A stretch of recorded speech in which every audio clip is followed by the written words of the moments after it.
Welcome to this edition of HotSeat. It's a new web-based program that we're starting here at heraldstandard.com. My name is Mark O'Keefe. I'm executive editor for the Herald Standard. With us today is State Representative TimMahoney. Tim represents the 51st Legislative District, which includes, your district encompasses all, it's all Fayette County, although it doesn't include all Fayette County. It's only part of Fayette County. But you're the only legislator that's district is all in Fayette County. Basically, Uniontown, South Union, some Connellsville, Wharton, the mountains, all the way to the West Virginia line. Yeah. So we're here today to talk about your proposal, which I think even your critics would probably agree is probably one of the most controversial and far-reaching proposals that has come across Fayette County in quite some time. What you're proposing is that you want to consolidate all 6 of Fayette County's public school districts, although under your proposal, the high schools would still remain the same. Yes, right. Their identities would stay the same. Right, but you would have one school board for the whole county, I think 9 people. They would be elected by magisterial districts. Yeah, it'd be 7 people. The way we're looking at it now, but 7. That can change too. Okay. Yeah. So, but you would basically have one school superintendent for the whole county. Yes. One transportation coordinator, one business curriculum, manager, one business manager, all this sort of thing. So, what is your reasons behind this, and what's some of your thinking that's going into this? Well, I mean, a couple of years ago, I was trying to do this on a statewide level to try to be able to use money for education. I mean, real education. And I just couldn't get a foothold in Harrisburg with the bill I had. So I met with the Department of Ed and a few other people out there, and I suggested to them that I might try to do it on a county-wide level where I can put it on a referendum and let the voters have a voice. The people that really are paying for education in Fayette County have a voice on which way we should go. I mean, for the last 30 years, and it's no one's fault, it's just everyone's fault in 30 years, we've let education in Fayette County just fall to the wayside. We're spending money, we're throwing money at a wall and it's not sticking. So, and if you would look at our rankings on our school districts, granted, it's because of the testing, but it's still, we can't pass the buck. We have to draw the line in the sand and try to change the way we educate kids. And try to save the taxpayers money and get the biggest buck for their, bang for their buck. And that's the main reason I'm doing it. And doing it with a referendum, that gives everyone a voice. I hear school board people and administrators saying, well, you have a voice with the school board members. When you vote them in and out, there's just too many. We duplicate services. We have different, just different ideas across the county. We're not having the same contracts for teachers. We need to get teachers, on an equal playing field where the morale in the schools are better. And it's, we just need to step back and try to get on a cutting edge for the first time in the state of Pennsylvania. In Fayette County, we can be a cutting edge of education. I've talked to Montgomery County, Maryland school districts, how they run their county school, their schools. Mm-hmm. I talked to Loudoun County in Virginia, and they both sent me, their statistics. It's the same curriculum, basically, and they're in the top 5% in the country on education and spending less money per child. Granted, they're bigger school districts, but if we can just try to keep our minds open, and let's do this study, see where it comes, and put it on a referendum and let people decide themselves. Which way do we try to leave our taxes the way they are and freeze the taxes for 5 or 10 years where they can't raise the taxes, and do with what we have and see how much money we can save? Well, it always seems that freezing taxes is just not going to happen. I mean, the school boards always say they always need more money, and to some degree that's somewhat valid. But actually, the whole idea of a countywide school district isn't anything all that radical, right? Like you said, No. Maryland has it, No, Virginia I has think it. 32 states have it. I could be wrong on that, but there's more states that have it than that don't have it. And So. it's working there, so I don't understand why it wouldn't work here. Right. And also, too, I think one of the things that you brought up, and has been a pretty good point, is that the number of students that we're educating has gone down fairly probably drastically. A third, if not half, it's 30, a third down. From 30 years ago. Yeah, it's, Yet people are still paying the same amount. They're paying more. Much They're paying more. Much more in property taxes. We still have the same amount of teachers and administrators and everything. We probably have more Right. than what we had 30 years ago. Right. But how much more can a taxpayer absorb? Right. That's what I'm just trying to say. How much more can we absorb with this without Right. getting the product? Now, if we were getting a different type of a product, Right. and we're educating the kids to the ability that they can go out and get a job locally with these gas companies or whatever technology companies, Right. but we're not doing that. We're in the state of Pennsylvania. I think people think that we're educating these kids to all go on to college. A lot of kids aren't made for college. I wasn't made for college. I mean, if you're made to flip hamburgers, that's what you're made to do. But if you're made to be a plumber, be an electrician, or work in the gas industry, that's what you're meant to do. Not everyone's, meant to go to college. Certainly, some of those jobs are very well paid. Yeah, and so most of them in gas. That's, Right, especially you come out of college, shale. Joe, Yeah. and I have a daughter come out of college, Joe, and $60,000, Right. and it's going to take a long time to pay that money back. Right. But I have different type of things that I would try to cultivate into this new education system, but we have to wait till the study comes back, the financial part of it. Well, let's talk about the study. So basically, how did the study come about? Who's doing this study? What are they looking at? Well, we hired a firm out of Harrisburg that's worked with all 6 school districts sometime in the last 6 to 8 years. They know the area. And, I fought hard to get $100,000 for the study and another $20,000 for, the PR of it. But it was a long time. It was a hell of a fight to try to get the money to, nobody, especially this time in Harrisburg, there's no money. But they seem clear of what I was trying to do and try to do a pilot program just to see how it would work in a rural county. And that's how I got the money. So what all are they going to be looking at? What are all the factors? They're going to look at every factor of how these school districts are running. The duplication of all the services, the administrations, the education part of it, the curriculum. They're going to look at all the costs, buying power, the utility costs with buying power. They're going to look at schools that need to be closed. I mean, that's going to be a tough sell to a lot of people. But in the end, we need to change the way we're, doing education in Fayette County. Mm-hmm. And it's not TimMahoney making this decision. I need that to be clear to people. It's going to be up to the people to vote for it or not vote for it. If they don't vote for it, well, so be it. I tried what, I did what I set out to do, is try to give the people a choice, the taxpayers especially. Because, you go into these rural areas like Continentals and all these little patches, these people are hurting. I mean, they're cutting off 2-3 rooms in the winter not to heat them. I mean, because they have no money. They have to pay their taxes and their medical expenses. And, somebody got to stand up and say, enough's enough. We need to go in a different direction. So that's you. That's me. I was never one to sit on the sidelines and just say I'm going to take space up in Harrisburg, but I am, from the open records to this, I'm going to try to get this through, hopefully. Mm-hmm. So now, when do you think that the study will be completed? The study is supposedly going to be completed by August 15th.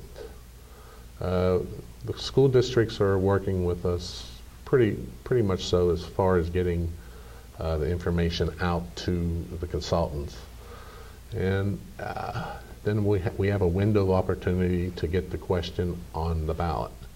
So you have to have a certain amount of signatures to get the question on the ballot, which I already have that. You know, I've already obtained enough signatures, but I want to get as many signatures as I can, you know, get filed. So when is the deadline to get the question on the ballot? 90 days before the election. So it'll be early September. Early September. So there would be some kind of time for people to at least study it, and of course, whether it gets on a ballot. The question is trying to, when we get it on the ballot, I mean, after the August 15th deadline, then we're going to start trying to sell it at the town hall meetings. I'm going to bring the consultants, I'm bring my staff. I mean, Jimmy Conway is, you know, he's been on the front lines with this with me from the get-go. We're going to do at least 6 town hall meetings in the different areas that we're trying to affect, to let the public come out and ask the questions that they want to ask. And, you know, and by that time, we'll have the answers, the financial answers. Now, the consultants are going to suggest which way, how we set up an administration and where we're going to cut there. But in the end, it's going to be up to a committee that we formed about 3 years ago that we meet, and we'll discuss, you know, which way we think we should go. And we have to look at Maryland, we're going to have to look at Virginia, we're going to have to look at West Virginia, how they set it up. Because we're in a unique situation here because of our county. We're losing population, so we need to look down the road in the future and then to make sure we set the thing up right. Mm-hmm. Okay, well, we're going to take a break right now. Stay tuned. We'll be right back.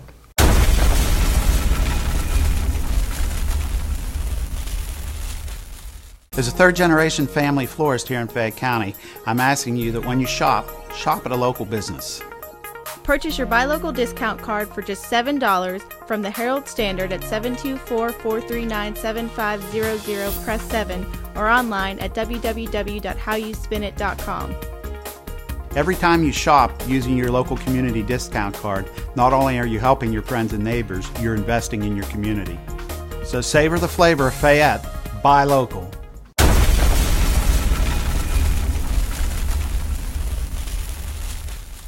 Okay, welcome back to this edition of the Hot Seat. It's pretty hot too.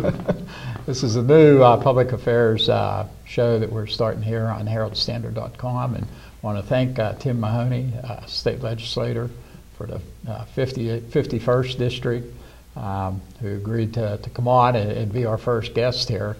And as we're talking about, this issue probably doesn't get much harder than any other issue out there. We're talking about the consolidation of Fayette County's 6 school districts. You still would maintain the high schools, so you would still have an Albert Gallatin and Laurel Highlands. They'd still have their sports teams and band, the rivalries and all everything. that, everything would still be in the same. place. But you would only have one school superintendent. You would only have one school board. You would only have one business manager, and that sort of thing. And the whole idea is to try and save money by cutting back on some of the administrative things and try to make things more uniform. Yeah, and the transportation part of it. People, the buses from crossing Uniontown and Laurel Highlands, they cross each other and stuff. I think there's one corner in Fayette County that Brownsville, Albert Gallatin, Uniontown, Laurel Highlands cross. Yeah, pretty amazing. So, and as we said, Fayette County's, as the population has gone down over the past 30, 40 years, and certainly the school enrollment for all these schools has gone down by, like we said, probably about a third when you look at it. So, and then also on top of that, now is this whole state budget problem where Governor Corbett, and whether you like it or not or whatever, but it's a reality, and he's definitely cut the funding. So it's here. And our school districts here depend on that funding. So what are these school districts going to do? I mean, they're in a tough bind. They're in a tough place to be. I mean, when you have to choose, to cut services, you have to cut classes. Some school districts are trying to say, you pay to play. Yeah. In sports. Sports. Yeah. That's asinine. Yeah. I mean, if we can find enough money in a cost-saving study and try to rethink education the way we don't know it, that we should know it, I mean, it's just a win-win. Right. And like you said, I mean, as far as raising taxes for especially in this recession, we can't afford it no more. Right. Right. I mean, how many people are on fixed incomes that they can't afford no more taxes? Right. I mean, I just want to try to level it off where we're at and just let's deal with it. Right. And a lot of these people don't even have any kids in school anymore. Yeah. They're retired and that sort of thing. And a lot of unemployed people out there, or people working minimum wage jobs or working 2 jobs and stuff. And even the cost of a house is, you might be able to afford that mortgage, but can you afford all the taxes that go with it? You know, I'm a person that owns a lot of pieces of property. I fight like heck to keep my name out of the tax, that tax paper comes. Every year I'm fighting to make sure I have enough to pay my taxes. Yeah. So, and I just don't know, I just don't understand how these older senior citizen people can go on if they keep raising the taxes. Yeah. I mean, and you have these school districts talking about more expansions next year and the year after. Well, let's get everything, for once in Fayette County, let's all work together in one direction to try to better, especially the education. It's time. It's time that we can set the standard in Pennsylvania. I think this is a way to set the standard. So what do you think? What are the idea is you're going to have a study come out August, and then you're going to have, it'll be on a referendum, and you'll have a series of town meetings, hopefully trying to explain to people what this is about. Because I think obviously people will have a lot of questions, and you want to try and get as much information out there for people so they can make an informed decision. So then people will go to the ballot and decide it. Right. So now I know, when we interviewed the school board candidates in the primary, we interviewed 5 candidates for 5 the 6 school districts. For none of the Fraser candidates, for whatever reason, wanted to meet with us. But out of the other 5, we asked this question, and we didn't even ask them if they were in favor of it. We just asked them if they were in favor, or if they would even consider it, if they would look at the study. And it was just surprising and kind of disappointing, really, that so many of these school board members seem to have already made up their mind. They're against it. They almost don't care what the study is going to say. And they don't even know what's going to be in the study. They don't know if it's going to better them or not. Right. I mean, you have to have some type of an open mind. Yeah. I mean, that's what this is probably not the most political correct thing to do for me as being in politics. But it's the right thing to do. Right. I mean, if you can't stand up for what you really think is right, then why be in politics? Mm-hmm. I mean, and that's why I got into politics is to try to change the way we are in Fayette County, because I'm tired of being the highest poverty rate, the highest unemployment rate, highest crime rate. Our education system, I mean, we're in the bottom 5% in the state. We educate our kids that they don't graduate, or if they do graduate, they can't get a job. It's frustrating. So how do you think you're going to be able to get around these school board members? I think the taxpayers, I think the voters and the taxpayers realize something needs to be done. And I'm hoping that if the study comes back the way I think it's going to come back, that they'll understand we need to go in a different direction. And I'm just hoping they see it the way I see it. Mm-hmm. So was the opposition, and has it been about what you thought it was going to be, or less or more? Or? It's, the opposition is there's a lot of misconceptions what they're trying to put out there, that I'm going to pay school board members $60,000-$70,000 a year, and the teachers aren't going to be treated fairly. The teachers are going to be probably the best, they'll be better off than what they are now. And then you just the things they're putting out there that, that Mahoney's going to handpick the school board people. That's not true. It's all about democratic process, voting in the people that you need to put in school boards. And the people that really care about education will run for those positions. And I guess I've read something where they can't be paid. No, they can't be paid. I think you had hoped. I was hoping that could be. You could have paid them something. In Virginia they pay them $20,000 a year, where it's worth it's putting your name. Work. Yeah, and it's money to get elected. Right. And that way they don't lose any money. Right.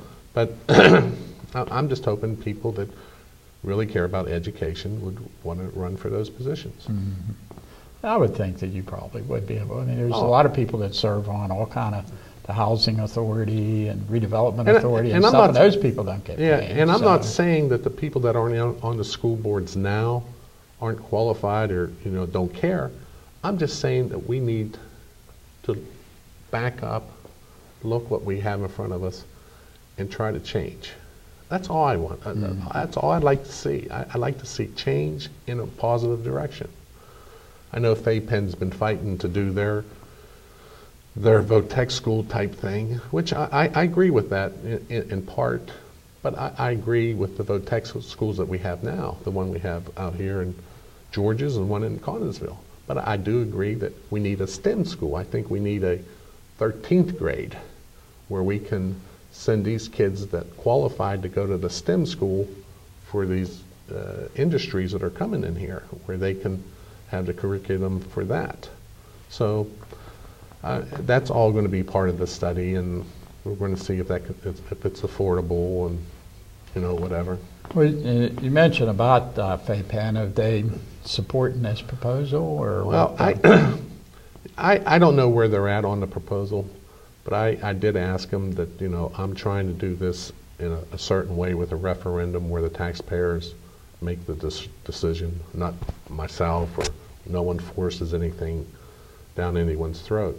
It's trying to make it a level playing field for the people that really pay the bills, and let them have a voice on if we should change education. Because it does sound like, I mean, if you're a businessman, one of the really kind of frustrating things is a year or so ago we had some people from Fay Penn met with our editorial board, and you had a lot of these business people were talking about they have jobs that are open, but they can't film because people weren't trained. Yeah. And it's just so frustrating because we hear all the time Fayette County has one of the highest unemployment rates in the state. So, but if we're not teaching the kids to those jobs, if they're not getting the right education, then that's why we're in the situation we're in. And I agree with Fay Penn that we need to have a school for the industry, and I agree that Fayette County, we need to teach these kids to be able to want to go to that STEM school, where the industries come in and teach them, right? Where it all plays off of one another. Unfortunately, too, what seemed to happen out of that was then you had the school superintendents kind of getting into verbal skirmishes with business leaders, which doesn't make any sense at all. I mean, I think we all should be in this to try and help and that's everybody. The hardest part of trying to get people to go in one direction in Fayette County. It's like everybody has their little corners they want to come. Yeah. I mean, for once, let's all work together in Fayette County and try to make Fayette County better. Mm-hmm. I mean, I for one, that's why I got into politics. I want to change things. I want Fayette County to be better. I want my kids to be able to stay in Fayette County and work and prosper. I want my grandkids, which I just became a grandfather. And Congratulations. I don't want to see kids leave. I want them to have opportunities, and there's opportunities here. Right. But we have to be able to educate them to fill those opportunities. Right. For far too often, far too much, so many kids have gone away. They go away to school and then they end up never coming back because there's not that much opportunity here. So there isn't a day it goes by in Harrisburg as one of these legislators from a different part of the state says, how's that coming? Yeah. You think you're going to get that? Because I just think the state's ready to do a different direction. It's ready to spend money the right way on education. And if we can, if we can save $15–20 million a year without raising taxes and putting that money back into education, and putting it in where we, put all these bonds together and they're all getting paid, we're all in this together. We can't do it unless we're all in it together to change education. Right. And one of the things, too, that the Herald Standard has been involved in over the years is the nepotism thing. And everybody sees this, where a lot of the school board people, they always say, well, if we want to hire the best qualified, well, it just so happens that the best qualified person happens to be someone's son or daughter, niece or nephew. I mean, it's everywhere. And, when we talk to the school board candidates, they act like we're accusing them of some kind of big crime whenever we talk about this, but it definitely is a factor in all these local. It is a fact, but I looked at Upper St. Clair's, how they do it. Right. They have a hiring practice. They have a board that recommends the teachers, in a category, to the school board, and the school board, hires that way. So. And it has to be educators being able to recommend educators. That's Right. who knows who's going to be good in the classroom. Right. So if we can maybe get some of the politics out of this yeah, system that we currently have, that would have to be a good thing also. I think you get the politics out of a lot of it, it's going to be good. Because you're going to have the school thing, closings, but on one side, you have the sun. You're looking at the sun. You want to rise to the sun, and we have opportunity to change, and we're giving it to the voter and the taxpayer to change. And I just hope they understand that the change is going to be for the betterment of everybody in Fayette County, Right. just not their little neighborhood. Right. Okay, well, that's going to wrap up our show today. Once again, I want to thank Tim Mahoney for coming on and sitting in the hot seat here. Yeah, I appreciate being the first one in the hot seat. So anytime you want me to come back, I'll be ready to come back, Okay. and I will bring the consultants back the next time where they can explain what the savings are in what categories. That'd be good. So sometime in August we can do that. Okay, look forward to it. Okay, I want to thank you for watching. My name is Mark O'Keefe. I'm executive editor for the Herald Standard, and we'll see you later. Thanks, Mark. Okay, thank you.